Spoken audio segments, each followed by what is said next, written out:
मित्रों, परम पूज्य गुरुदेव परम वंदनीय माता जी की दिव्य उपस्थिति को साक्षी मानते हुए माँ गायत्री के पावन मंत्र के साथ मैं अपनी बात को आरंभ करना चाहता हूँ। माँ गायत्री का ये पवित्र मंत्र भारतीय ज्ञान परंपरा का, भारतीय वैदिक संपदा का एक ऐसा अद्भुत मंत्र है जिसको कि हम लोग सभी आध्यात्मिक उपासना पद्धतियों का आधार मानते हैं। जहाँ से धर्मशास्त्र शुरू होते हैं वहाँ पर ऋषि लिखते हैं, सर्वे शास्त्राः द्विजः प्रोक्ता न शैवा न च वैष्णवा आदिशक्ति मुपासन्ते गायत्री वेद मातरम। कि वही गायत्री माता, वही वेद माता, वही आदिशक्ति दुनिया की, विश्व की, सृष्टि की समस्त उपासना पद्धतियों का आधार है। और वो जो गायत्री का मंत्र है वो मानवीय चेतना का, मानवीय व्यक्तित्व का, मानवीय दृष्टिकोण का समग्र रूपांतरण का मंत्र है। ये बताता है कि हम लोग जीवन में आगे बढ़ें, ऊपर उठें और अच्छा करें। और वैसा कहने के पीछे का कारण स्पष्ट है, क्योंकि जीवन में गिरना तो सरल है पर उठना कष्ट साध्य है। पानी का एक गिलास कोई ले, पहाड़ी के ऊपर ले जाए, उसे हल्का सा धक्का मारे तो उसको ढलान खींच करके नीचे ले जाती है। पर उसी पानी को यदि ऊपर ले जाना हो तो आपको पाइप भी बिछाना पड़ता है, बिजली की व्यवस्था भी बनानी पड़ती है, मोटर भी लगानी पड़ती है। जीवन में नीचे गिरने के लिए व्यक्ति को न प्रशिक्षण की आवश्यकता है और न पुरुषार्थ की, पर ऊपर उठने के लिए व्यक्ति को संकल्प भी चाहिए, सार्थक संरक्षण भी चाहिए और एक सकारात्मक मार्गदर्शन भी चाहिए। और ऐसे में जब व्यक्ति उस पथ पर अकेला हो तो अपने आप को माँ गायत्री के इसी मंत्र के माध्यम से आत्मबल संपन्न पाता है, जीवन की दिशा को सार्थक करता हुआ पाता है। इस भाव के साथ हम लोग माँ गायत्री के उस पावन मंत्र को पुकारते हैं कि जीवन में सार्थकता का, उच्चता का, उत्कृष्टता का उदय हो, जीवन एक श्रेष्ठ समुन्नत मार्ग की ओर बढ़ चले। इस भाव के साथ माँ गायत्री का पावन मंत्र साथ साथ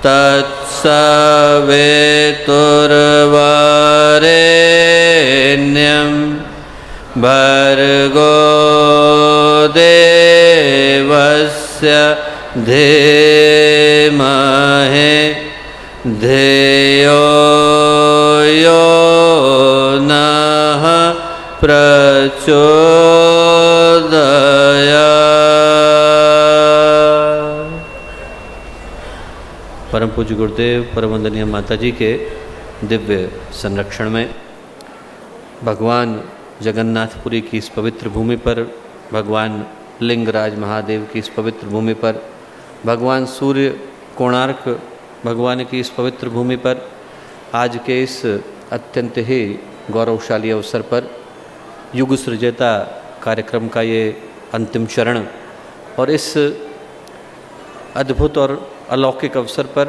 हम लोगों के साथ मंच पर उपस्थित आज के इस दीप यज्ञ कार्यक्रम के मुख्य अतिथि, इस उड़ीसा प्रदेश के अत्यंत ही यशस्वी, लोकप्रिय, ज्ञान की दृष्टि से, विवेक और भक्ति की दृष्टि से शिखर पर विराजमान, गायत्री परिवार के प्रति सदा अनन्य भाव रखने वाले उड़ीसा के राज्यपाल आदरणीय श्री गणेशी लाल जी भाई साहब,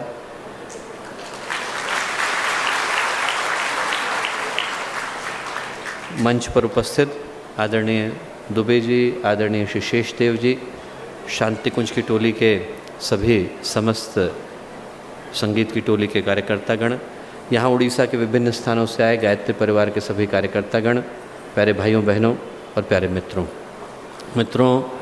आज हम लोग एक बड़े ही महत्वपूर्ण अवसर पर दीप यज्ञ की ये पावन वेला, इस अवसर पर यहाँ इस पवित्र भूमि पर उपस्थित हैं। और आज जिस शिविर के लिए हम लोग यहाँ पर एकत्रित हो पाए हैं, युवाओं की चेतना का जागरण, जिस कार्यशाला का उद्देश्य है, यदि इस कार्यशाला का जो सही अर्थ है और सही मर्म है वो कहीं गहरे में हमारे व्यक्तित्व के भीतर प्रतिष्ठित हो पाता है, यदि हम लोग भारतीय आध्यात्मिक दृष्टि से युवा होने की और यौवन की जो परिभाषा है उसको कहीं गहरे आत्मसात कर पाते हैं तो हम लोगों का यहाँ पर आना अपने उद्देश्य को प्राप्त कर पाता है। और उस दृष्टि की आवश्यकता, उसकी अनिवार्यता इसलिए हो जाती है क्योंकि समूचे विश्व के मानचित्र में एकमात्र भारत का देश ऐसा है जिसने पूरे विश्व को, पूरी सृष्टि को, पूरे समाज को, पूरी संस्कृति को ये सोच प्रदान करी कि हमारे यहाँ युवा होने का अर्थ और युवा होने का उद्देश्य उम्र से नहीं बल्कि उद्देश्यों की उच्चता से निकल करके आता है। हमारे यहाँ युवा होने की परिभाषा बाहर से नहीं बल्कि व्यक्ति के व्यक्तित्व से प्रभावित होती है, उससे परिभाषित होती है। हमारे यहाँ भारत ने चिंतन पूरे विश्व को दिया कि यदि मनुष्य का जीवन एक सार्थक दिशा में बढ़ रहा है, उसका चिंतन यदि स्पष्ट है, उसका चरित्र यदि निष्कलंक है, उसके व्यवहार के अंदर यदि आत्मीयता है, सदाशयता है, मानवता का भाव है, उसके कर्मों के अंदर यदि निस्वार्थता है, निष्कामता का भाव है और अंतःकरण में यदि ईश्वर को पाने की पुकार सुरक्षित है, तो फिर कानूनी सर्टिफिकेट आपकी उम्र कुछ भी बताते हो, आपके पासपोर्ट पर कुछ भी लिखा हो, आपके आधार कार्ड पर कुछ भी लिखा हो, आपके ड्राइविंग लाइसेंस पर कुछ भी लिखा हो, आप 18 के हों या 80 के हों, आपका जीवन युवा होने की परिभाषा बन जाता है।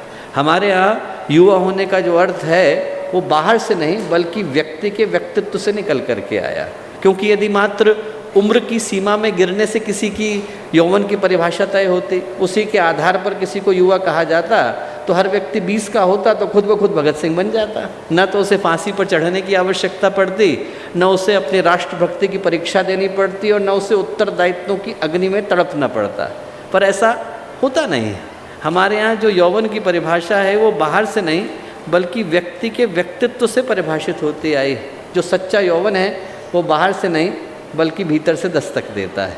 वो उस प्रवाह के रूप में निकल कर के आता है जो एक सच्चे कर्मों को करने के लिए तड़प बनकर हमारे भीतर से जन्म लेता है, अच्छे कर्मों को करने के लिए तप बनकर, ईश्वर को पाने के लिए योग बनकर हमारे व्यक्तित्व के अंदर से ऊर्जा का जो उद्दाम प्रवाह बहता हुआ आता है, उसी को हम लोग यौवन कह करके पुकारते हैं। भारतीय दृष्टि से यौवन उस प्रवाह का नाम है जो यदि आपके व्यक्तित्व के भीतर से जन्म लेता है, आपके चिंतन के भीतर से जन्म लेता है, आपकी भावनाओं के भीतर से जन्म लेता है, आपकी संवेदनाओं के भीतर से जन्म लेता है, तो उसके प्रवाह के आगे सितारे छोटे पड़ जाते हैं, उसके प्रवाह के आगे हिमालय बौने पड़ जाते हैं, उसके प्रवाह के आगे दुनिया की जितनी भी ऊंचाइयां हैं वो छोटी पड़ जाती हैं। क्योंकि जो सच्चा यौवन है और सच्चा युवा है वो व्यक्तित्व की विशालता को लेकर के आता है, क्षुद्रता को लेकर के नहीं आता।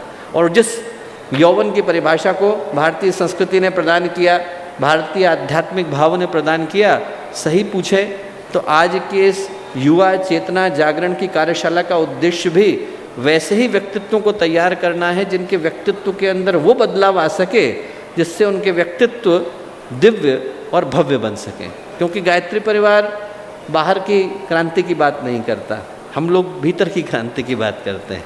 आज जब बात क्रांति की आती है तो लोग सोचते हैं कि क्रांति का अर्थ सड़क पर आग लगाने से है, आगजनी करने से है, सरकारी संपत्ति को नुकसान पहुंचा देने से है। नहीं, गायत्री परिवार बाहर की आग लगाने की बात नहीं करता, वो तो दीप यज्ञ के माध्यम से भीतर की आग लगाने की बात करता है। हम लोग जिस आग लगाने की बात करते हैं वो मनुष्य के अंतर्मन में, अंतस में जब ज्योति बनकर के प्रकट होती है, एक लौ बनकर के प्रकट होती है, और यदि हमारी आत्मज्योति प्रकाशित हो जाती है, यदि व्यक्ति के अंतस्थल में, उसके अंतःकरण में, उसके अंतर्मन में आत्मज्ञान का प्रकाश आ जाता है, तो वो जहाँ पर भी है वहीं पर सवेरा हो जाता है। गुरुदेव ने बाहर की आग लगाने की बात नहीं करी बल्कि भीतर की आग लगाने की बात करी। ये कहा कि व्यक्तित्व के अंदर जो कूड़ा करकट विद्यमान है उसको यदि आग लगाकर हम अपने व्यक्तित्व को उस तरह से दिव्य बना लेते हैं जो महापुरुषों का जीवन है, महामानवों का जीवन है, तो फिर व्यक्ति का जीवन उस प्रकाश का, उस प्रवाह का प्रतीक बन जाता है जो भारत में सदा से यौवन की परिभाषा रहा है। संत कबीर कहते हैं, गुरु धोबी शीस कापड़ा साबुन सृजनहार। गुरु तो धोबी है, शिष्य कपड़ा है, और जो भगवान है वो साबुन है। गुरु धोबी शीस कापड़ा साबुन सृजनहार, सुरत शिला पर धोइए निकसे ज्योति अपार। जब बार बार शिला पर धोया जाता है तब अंदर से वो ज्योति निकल करके आती है जो हमारे व्यक्तित्व के प्रकाश की परिभाषा बनती है। और उस प्रकाश से भरे व्यक्तित्व को, उस प्रवाह से भरे व्यक्तित्व को आज कौन नहीं ढूंढता है। सही पूछें तो जो आज का दीपयज्ञ का अवसर है वो ऐसे ही व्यक्तित्वों को ढूंढता हुआ आया है। आज धरती से लेकर आसमान तक इस पूरी कायनात के अंदर हर व्यक्ति की आशा गायत्री परिवार की ओर इस दृष्टि से लगी हुई है कि वैसे जो प्रकाश से भरे हुए व्यक्तित्व हैं, वैसे जो प्रवाह से भरे हुए व्यक्तित्व हैं, वैसे अपने जीवन को बदलने वाले जो व्यक्तित्व हैं, वो यदि कहीं से निकल करके आ सकते हैं तो गायत्री परिवार के मध्य से निकल करके आ सकते हैं। और उस आशा का, उस अपेक्षा का, उस एक विश्वास का कारण भी आप स्मरण करके देखिए कि जब बिरला जी के सुपुत्र सन 51 में गुरुदेव के पास मिलने के लिए गए तो उन्होंने गुरुदेव के चरणों में 11 करोड़ रुपए रखे और गुरुदेव से कहा कि गुरुदेव, आपके गायत्री के महापुरुष चरण पूरे हुए, ये 11 करोड़ रुपए मैं आपको देना चाहता हूँ। भाव ये था कि उन 11 करोड़ रुपयों के माध्यम से बिरला जी गुरुदेव से एक ऐसे मंदिर बनाने की अपेक्षा रखते थे कि सोने का मंदिर बने। उनने कहा कि आप गुरुदेव ऐसा मंदिर बनाइए गायत्री का जैसा आज तक किसी ने देखा नहीं, मंदिर सोने का हो, मूर्ति हीरों की हो, आभूषणों से सुसज्जित हो। गुरुदेव ने कहा, वसंत, पैसे में छूता नहीं, तेरे लूँगा नहीं, पैसे तू लेकर के जा। और बोले एक बात बता, भगवान सोने के मंदिर में बैठे और बाहर व्यक्ति को खाने को नहीं मिले तो कैसा लगेगा?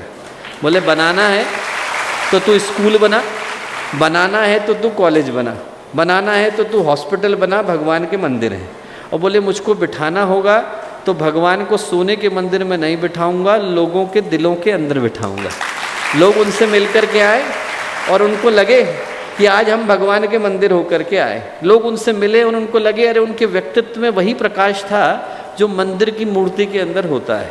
लोग उनसे मिले और उनको लगे कि उनके वाणी के अंदर वही मिठास थी जो मंदिर के प्रसाद में होती है। लोग उनसे मिले और उनको लगे उनके व्यक्तित्व में वही सुगंध थी जो मंदिर की अगरबत्ती में होती है। ऐसे व्यक्तित्व बनाने का मेरा मन है। और दोस्तों, आज वैसे देवालयों से भरे व्यक्तित्वों को ढूंढता हुआ ये दीप यज्ञ का अवसर आया है। यदि कोई पूछे कि इस दीप यज्ञ का उद्देश्य क्या है, तो इस दीप यज्ञ के प्रकाश में भगवान ऐसे व्यक्तित्वों को ढूंढ रहे हैं जिनका जीवन मंदिर होने की परिभाषा बन जाए। ऐसे लोगों को ढूंढता हुआ आज का समय आया है। जो आज का समय है, इसमें यदि हम लोग कान लगा करके सुने तो धरती से लेकर आसमान तक एक ही पुकार उठ रही है। पुकार ये उठ रही है कि यदि अनीति, अनाचार, अत्याचार, अवांछनीयता, अराजकता, ये सारे के सारे संगठित दिखाई पड़ते हैं तो धर्म, न्याय, नीति, सदाचार ये चुप और मौन क्यों है? यदि गीदड़ों की, गिद्धों की, सियारों की टोलियां और झुंड दिखाई पड़ती हैं तो सिंहों की गुफाएं खाली क्यों हैं? ये समय ये पुकारता हुआ आया है कि ऐसे समय में जब वातावरण में अंधकार व्याप्त है तो अपने आत्मबल के आधार पर गंगा को अवतरण के लिए बाध्य करने वाले भगीरथ कहाँ हैं? ये समय तो ऐसे भगीरथों को ढूंढता हुआ आया है। ये समय ऐसे भगीरथों को ढूंढता हुआ आया है जिनके तप के प्रकाश के आगे माँ गंगा को धरती पर, भूमंडल पर अवतरण के लिए बाध्य होना पड़े। यदि कोई हमसे पूछे तो आज का दीप यज्ञ ऐसे ही लोगों को ढूंढता हुआ आया है। आज का दीप यज्ञ पंच प्यारों को ढूंढता हुआ आया है। 30 मार्च 1699 का दिन था, बैसाखी का अवसर था। गुरु गोविंद सिंह 80,000 लोगों के सामने उपस्थित थे। एकदम से मंच के ऊपर कूद गए और कूद करके जोर से बोले, है कोई सिख बेटा जो करे अपना शीश बेटा? है कोई यहाँ पर? उनने पूछा कि मुझको हाथी नहीं चाहिए, दौलत नहीं चाहिए, अस्त्र नहीं चाहिए, शस्त्र नहीं चाहिए, पैसा नहीं चाहिए, बस सच्चे बलिदानी का सिर चाहिए। सन्नाटा छा गया, लोगों के मुंह से आवाज़ नहीं निकली।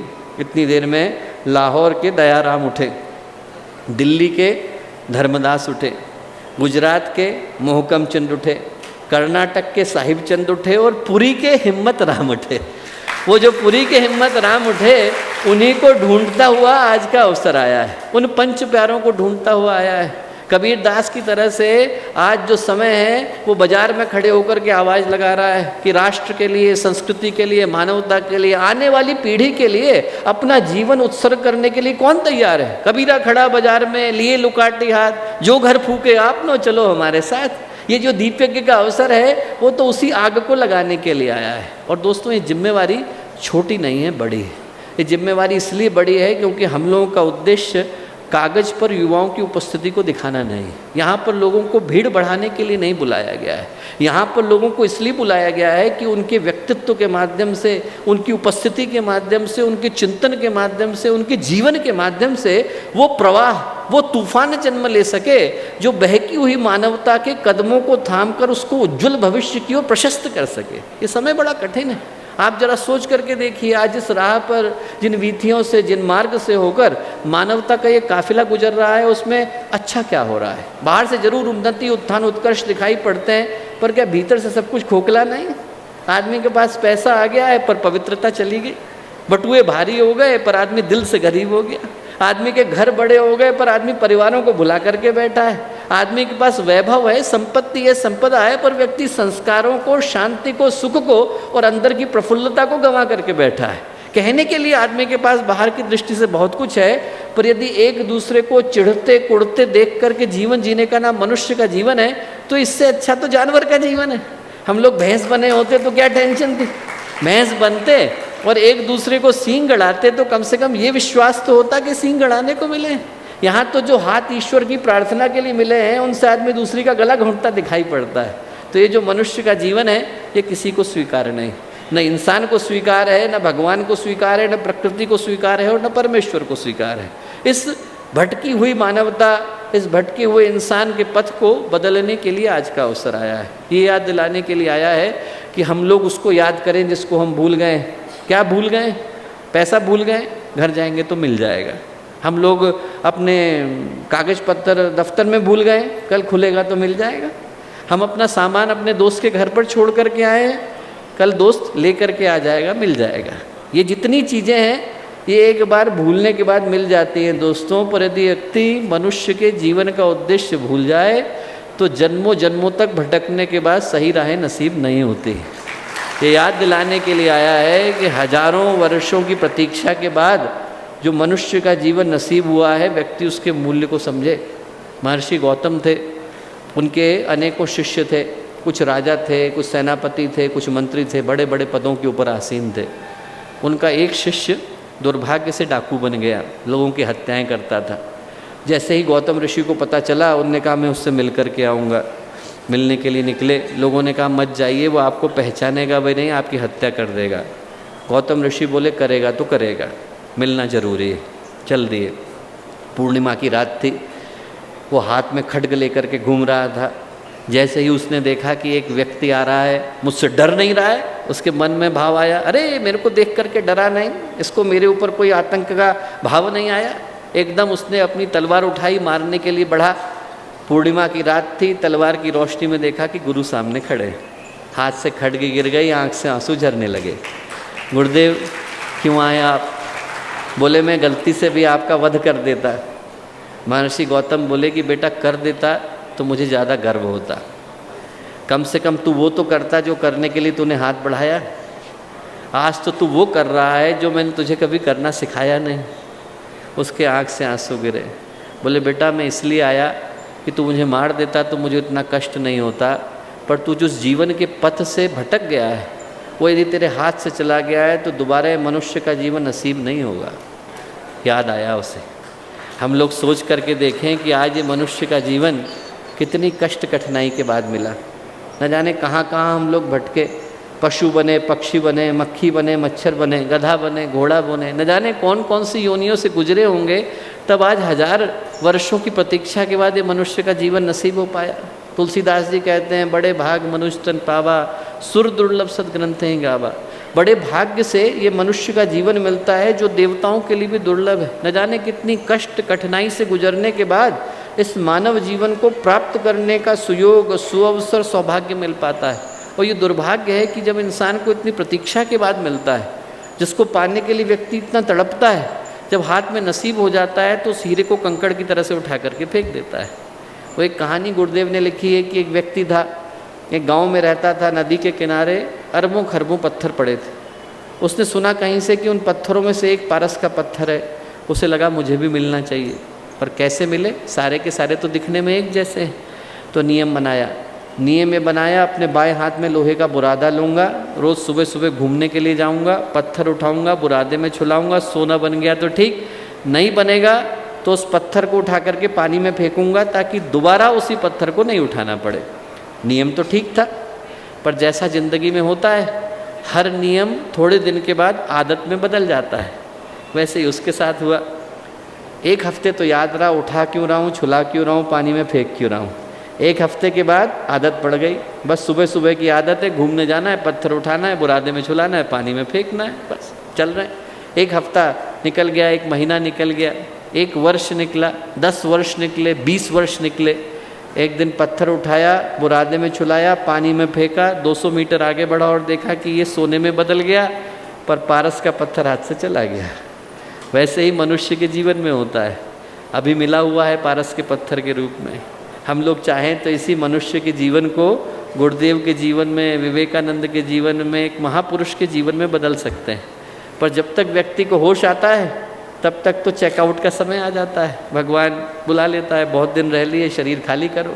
और व्यक्ति को समय रहते वो बोध आ जाए, इसलिए दीप यज्ञ का अवसर आता है। ये बताने के लिए आता है कि हम लोगों को जो जीवन मिला हुआ है वो एक धरोहर के रूप में मिला हुआ है, एक योग्यता के रूप में मिला हुआ है। इसलिए नहीं मिला है कि हम इसको व्यक्तिगत मौज मजे के लिए खर्च करें, इसलिए मिला हुआ है कि भगवान के बनाए हुए संसार को सुरक्षित रख सके, सुव्यवस्थित रख सकें। जैसे ही पद जाता है वैसे ही व्यक्ति की पद के साथ साथ जो मिली हुई चीज़ें वो चली जाती हैं। पद गया तो ऑफिस भी चला जाता है।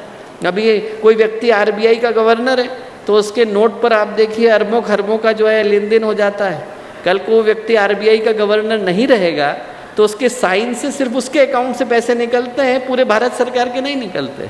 आज जो हमें मनुष्य का जीवन मिला है, जैसे ही छिन जाता है वैसे इस मनुष्य जीवन के रूप में जो जो संभावना मिली हुई है वो भी छिन जाती है। आज याद रखने की आवश्यकता है कि जितने दिनों के लिए धरोहर हमको नसीब है उतने दिनों के लिए इससे से श्रेष्ठ कार्य करने की आवश्यकता है, नहीं तो कब वो घड़ी आ जाएगी कि चलने का वक्त आ जाएगा, इंसान को पता नहीं। दीप यज्ञ का अवसर यही याद दिलाने के लिए आया। मैं कहूँगा कि आज के दिन क्योंकि समय अल्प है, आदरणीय राज्यपाल महोदय को अभी हमें सुनना भी है और उनको आगे के कार्यक्रम में भी जाना है, तो मैं ज़्यादा बातें तो नहीं कहूँगा। मैं कहूँगा कि आज के दीप यज्ञ के इस अवसर पर हम लोग यहाँ से एक संकल्प को लेकर के जाएं, और जो संकल्प लेकर के जाएं वो उड़ीसा के जागरण का संकल्प लेकर के जाएं। आज यदि हम लोग आंकड़ों को उठा करके देखें तो ये कहते हैं आंकड़े की लगभग 31 से 32% के करीब अशिक्षा और लगभग उतनी ही मात्रा में गरीबी, अनएम्प्लॉयमेंट उड़ीसा के अंदर है। तो हम लोगों को यहाँ से उठना है तो एक संकल्प लेकर के उठना है। संकल्प क्या लेना है? एक को पढ़ाएंगे और एक को बढ़ाएंगे। संकल्प ये लेना है कि कम से कम एक व्यक्ति को हम पढ़ाएं और कम से कम एक व्यक्ति को आगे बढ़ाएं। हम लोगों के यहाँ से जाने के बाद आप आए होंगे तो आप अकेले आए होंगे। आप ये सोचना आप यहाँ से जा रहे हो तो आपके 2 परिवार के सदस्य और साथ में जा रहे हैं। कौन जा रहे हैं? एक तो वो जा रहा है जिसको पढ़ाई लिखाई नसीब नहीं हुई, उसकी पढ़ाई लिखाई हमारी जिम्मेवारी, और एक वो जा रहा है जिसको अभी ज़िंदगी में न पैसा मिल पाया, न आगे बढ़ने की संभावना मिल पाई, उसको बढ़ाने की जिम्मेवारी हमारी। एक संकल्प लें कि एक को पढ़ाएंगे और एक को बढ़ाएंगे। दूसरा, आज का समय, ये जो वर्ष है वो गायत्री परिवार ने नारी सशक्तिकरण वर्ष के नाम से दिया। हम लोगों की जिम्मेवारी है कि गायत्री परिवार की प्रत्येक शाखा, गायत्री परिवार का प्रत्येक ट्रस्ट, गायत्री परिवार का प्रत्येक प्रज्ञापीठ और गायत्री परिवार के प्रत्येक शक्तिपीठ को महिलाओं को आगे लाने की आवश्यकता है। जितनी महिलाएं उनको जिम्मेवारियां दें, नारियों को आगे बढ़ाएं। और जो लोग ये कहते हैं कि भारत में नारियां पीछे की तरफ थीं, भारत में नारियों की प्रगति के लिए नहीं कहा जाता था, उनने भारतीय धर्मशास्त्रों को पढ़ा ही नहीं। मैं ये मानूंगा ही नहीं कि उनने कभी भारतीय धर्मशास्त्र को पढ़ा है। आप सोचिए कि जब मनु ने पहली बार यज्ञ को किया तो उनने यज्ञ में आचार्य के लिए किसको बिठाया? इला को बिठाया। उस यज्ञ की आचार्य कौन थी? इला थी। भास्कराचार्य ने जब फिजिक्स के सिद्धांतों को जन्म दिया तो उन फिजिक्स के सिद्धांतों का डिस्कशन करने के लिए किसका चयन किया? लीलावती का चयन किया। कौन थी? महिला थी। आचार्य शंकर जब शास्त्रार्थ करने के लिए आए और मंडन मिश्र से शास्त्रार्थ करने के लिए किसको रेफरी के रूप में नियुक्त किया? भारती को किया, महिला थी। जब पहली बार कैयट ने अपने भाष्य को पढ़ाया तो किसको पढ़ाया? भामती को पढ़ाया, महिला थी। ऋग्वेद के जो 10 कांड हैं उनके अंदर कौन है? गार्गी है, घोषा है, अपाला है, गौतमी है, यमी है, लोपामुद्रा है, स्निग्धा है, दग्धदत्ती है। कौन है? महिलाएं। जिनने अभी भारत का इतिहास पढ़ा नहीं, उनके मुंह से ऐसी बातें निकल जाती हैं। नहीं तो जो भारत का इतिहास जानते हैं वो इस बात की सत्यता को जानते हैं कि हमारे यहाँ भगवान का भी नाम लेते हैं तो भगवान का नाम लेने से पहले एक नारी शक्ति का नाम लेते हैं। सीता राम बोलते हैं, गौरी शंकर बोलते हैं, राधा गोविंद बोलते हैं। हमारे यहाँ पे तो महिलाएं देवताओं से भी पहले आकर के विराजमान होती है। दूसरा संकल्प हम लोगों को लेकर के जाने की आवश्यकता है कि हम जहाँ हैं, जिस स्थिति में, वहाँ पर हमें अपनी बहनों को, अपनी माताओं को, आने वाली पीढ़ी को और महिलाओं को आगे बढ़ाने की आवश्यकता है। इस देश की 50% आबादी महिलाओं की है। आप ये सोचिए कि यदि उनके अंदर शक्ति आ जाए, उनके पास शिक्षा आ जाए, यदि उनके पास इस देश को बदलने की ताकत आ जाए, तो इसको देश को बदलना 1 मिनट का प्रश्न है। बस 1 मिनट के अंदर इस देश के भाग्य को बदल पाना संभव है, यदि इस देश की नारियों को जगह पाने में हम लोग सार्थक हों। तीसरा, हम लोग यहाँ से दोस्तों एक और संकल्प लेकर के जाएं कि आज इस देश की एक बहुत बड़ी आबादी दुर्व्यसनों का शिकार है। एक घटना मैं आपको सुनाता हूँ। लंदन में था, हॉस्पिटल में। तो लंदन में क्या हुआ कि एक बच्चा हमारे क्लिनिक में आया। इसी को सुना करके बात को समाप्त करूँगा। और 27 साल का था, और 27 साल का जो लड़का था, उसके माता पिता बहुत धनाढ्य थे, लंदन के सबसे अमीर लोगों में से एक थे। कैम्ब्रिज को उसने टॉप किया था। एक समस्या थी, कोकेन लेने लग गया था।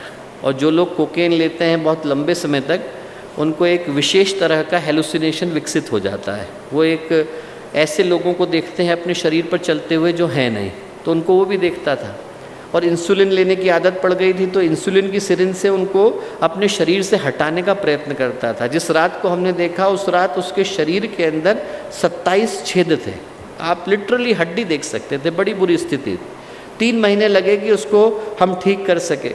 और वो 3 महीने उसके लिए भी भारी थे, हमारे लिए भी भारी थे। हर रात को लड़ता था, लोगों के साथ बहुत बहस करता था, क्रोध करता था। एक रात को उससे मैंने पूछा, मैंने कहा इतना आपके मन में क्रोध किसके लिए, गुस्सा किसके लिए? तो बोला आप लोग अपने पर मत लेना, आप लोगों से गुस्सा नहीं है, मैं अपने पिता से गुस्सा हूँ। पूछा क्यों? बोले आप कल्पना करके देखिए कि एक सामान्य व्यक्ति अपनी ज़िंदगी में क्या पाने का प्रयत्न करता है। बोले एक सामान्य व्यक्ति जो है वो एक अच्छी पढ़ाई करना चाहता है ताकि नौकरी मिल जाए, नौकरी मिल जाए ताकि घर बन जाए, घर बन जाए ताकि परिवार आ जाए। बोले मैं 18 साल का था, 3 फरारी मिल गई। 20 साल का हुआ, हेलीकॉप्टर्स मिल गए। ज़िंदगी में ऊपर जाने को तो नहीं था, पर नीचे जाने को पर्याप्त। कोकेन लेने की आदत पड़ गई, ड्रग लेना शुरू कर दिया। तो मैंने कहा आपके पिता इसके लिए जिम्मेवार हैं भी और नहीं भी हैं। उनने कभी सोचा नहीं कि वो आपकी ज़िंदगी को बर्बाद करना चाहते हैं। उनने तो यही सोचा कि हमारे पुत्र के लिए जो अच्छा हो सकता है वो करें। पर यदि आपको ऐसा लगता है कि आपके पिता जिम्मेवार हैं, तो प्रश्न ये पूछना चाहिए कि जीवन किसका है? ज़िंदगी भर आप अपने पिता को ब्लेम करते हुए गुजारोगे या फिर अपनी ज़िंदगी को जियोगे भी? बस इतना कहना था। उसके बाद उसको दोबारा देखा नहीं। 3 वर्ष के बाद उसने साउथ अफ्रीका से चिट्ठी लिखी। उन्होंने कहा आपने उस दिन वो बात कही, मेरे दिल में गहरी चुभ गई। मैं विश्व के भ्रमण पर निकला, कई जगहों पर गया, भारत में भी गया। और बोले भारत में आया तो यहाँ एक स्थान है, आप लोग तो बहुत अच्छे से परिचित हैं, बस्तर। बस्तर गया। बस्तर में घूम रहा था तो उसने देखा कि वहाँ पर एक किसान है, उसके पास खाने पीने को नहीं है, 4 बच्चे हैं, कपड़े भी नहीं, पर इतना परिवार खुश है, अच्छे से आनंद मना रहा है। और उनने जो भी रूखा सूखा खा रहे थे वो खाने के लिए उसको भी बुला लिया, बोले आप भी आ जाओ। तो इसने अपने दुभाषी से पूछा, इंटरप्रेटर से, कि ज़रा इनसे पूछो कि इनके पास कुछ नहीं है तो इतना खुश कैसे हैं? तो वो जो किसान था उसने इंटरप्रेटर से कहा कि इनसे किसने कह दिया कि मेरे पास कुछ नहीं है? बोले इनसे कहिए कि मेरे पास परिवार है। बस इतना सुनना था कि उसने अगली फ़्लाइट पकड़ी। बोला मैं लंदन गया, लंदन जाकर अपने पिता को गले लगाया और हम दोनों फूट फूट करके 4 घंटे रोए। ये वो भारत जहाँ पर कभी गरीब किसान भी लंदन के सबसे अमीर व्यक्ति को परिवार का मूल्य सिखाता था। वहाँ पर ये क्या दुख की बात नहीं कि आज 12 करोड़ के करीब लोग अपने परिवार को नशे के कारण बर्बाद करते नजर आते हैं। ये हम लोगों के लिए दुर्भाग्य की बात है। और दोस्तों ऐसे में वो अकेला व्यक्ति बर्बाद नहीं होता, उसको तो शरीर की दृष्टि से सारे कष्ट मिल ही रहे। अकेले एल्कोहल को लेने से 10 तरह के कैंसर होते हैं। तो शरीर गया, मन गया, परिवार की खुशियाँ गई, परिवार का पैसा गया, और जो सबसे दुखद बात है कि हमने एक जिम्मेवार नागरिक को भी खो दिया। वो व्यक्ति अकेला नहीं गया, उसका परिवार भी गया और एक जिम्मेवार नागरिक भी गया। ऐसे लोगों को राह पर लाने के लिए हम में से प्रत्येक व्यक्ति को जिम्मेवारी लेने की आवश्यकता है। यहाँ से निकलें तो इस संकल्प को लेके जाएं। एक छोटी घटना सुना करके बात को समाप्त करूँगा। अपना एक क्षेत्र है मध्य प्रदेश में, अंजड़ बड़वानी। वहाँ पर क्या किया, 108 कुंडी यज्ञ किया। छोटे छोटे बच्चों ने, जैसे आप लोग बैठे हैं ऐसे, 12 से 18 साल के बच्चों ने किया। यज्ञ कराने वाले बच्चे, यज्ञ में संगीत देने वाले बच्चे, यज्ञ में वॉलंटियर बच्चे। और जब यज्ञ समाप्त हुआ तो क्या हुआ, वो सारे के सारे बच्चे अपना अपना कुर्ता उठाकर लोगों के सामने चले गए, दान दीजिए। लोगों ने कहा गायत्री परिवार वाले तो दान मांगते नहीं, ये लोग क्या मांग रहे हैं, गायत्री परिवार वालों ने तो आज तक दान नहीं मांगा, फिर ये क्या मांगने आ गए। उन्होंने कहा पैसे निकालते हैं। लोग पैसे निकालने लगे, बोले नहीं नहीं पैसे नहीं चाहिए, आपकी बीड़ी दे दीजिए, आपका सिगरेट दे दीजिए, आपकी शराब दे दीजिए। लोग फूट फूट करके रोए। वो पूरा का पूरा जिला, जितने लोग वहाँ पर बैठे थे, वो सारे के सारे लोग, एक रात का समय लगा और पूरा का पूरा क्षेत्र नशे से मुक्त हो गया। मैं कहूँगा कि हमारे जो लोग निकले, अभी हम लोगों का सेनापाली में 251 कुंडी यज्ञ आ रहा है, तो मैं निवेदन करूँगा कि उस 251 कुंडी यज्ञ में हम लोगों से यही दान मांग करके आए, कहे कि आपका नशा दीजिए, आपकी जितनी बुरी आदतें हैं वो दीजिए। हम यहाँ पर आपकी बुरी आदतों को मांगने के लिए आए हैं। यहाँ से हम लोग संकल्प लेकर के जाएं कि उड़ीसा के जागरण का समय आ रहा है, और उड़ीसा को भारत की आत्मा कहा जाता है। यदि उड़ीसा जाग गया तो देश जागेगा, देश जाग गया तो विश्व जागेगा। और उस विश्व को जगाने के लिए आज उड़ीसा के जागरण की घड़ी को हमें सौभाग्य की दृष्टि से सोचने की आवश्यकता है। यहाँ से संकल्प लेकर के जाएं, एक को पढ़ाएंगे, एक को बढ़ाएंगे। संकल्प लेकर के जाएं, नारियों को आगे बढ़ाएंगे। संकल्प लेकर के जाएं, लोगों के नशे को छुड़ाएंगे। इन चीज़ों को हम लोग यहाँ से लेकर के जाएं, इस दीप यज्ञ के अवसर पर, इस पावन वेला पर यहाँ से ये भाव लेकर के जाएं कि जब हम लोग उठें तो बाहर के दीपक तो हमने बहुत जलाए, अब समय अंदर के दीपक को जलाने के लिए आ रहा है। अंदर के अंधेरे को दूर करें, इस संसार पर छाए अंधेरे को दूर करें, मनुष्य के मन पर छाए अंधकार को दूर करें, और यहाँ से प्रकाश के ऐसे प्रवाह को जन्म दें कि जो भी उसके प्रवाह के मध्य में आए, जिसको भी वो प्रवाह छू करके जाए, उसका जीवन बदलता चला जाए।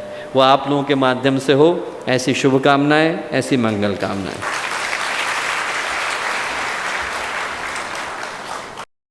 हमारे YouTube चैनल शांति कुंज वीडियो गायत्री परिवार को सब्सक्राइब करें एवं बेल आइकन जरूर दबाएं ताकि गायत्री परिवार की विभिन्न गतिविधियों की जानकारी आपको मिलती रहे।